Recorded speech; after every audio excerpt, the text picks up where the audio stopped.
Protein powder কিনতে কিনতে কি তোমার পকেট ফাঁকা হয়ে যাচ্ছে? হোয়ে প্রোটিন ছাড়া কি মাসেল বানানো সম্ভব না? রং।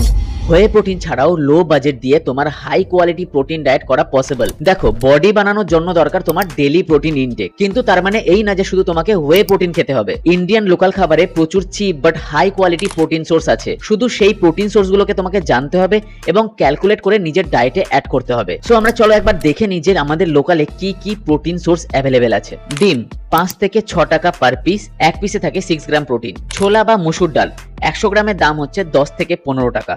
প্রোটিন পাচ্ছ 20 থেকে 24 গ্রাম।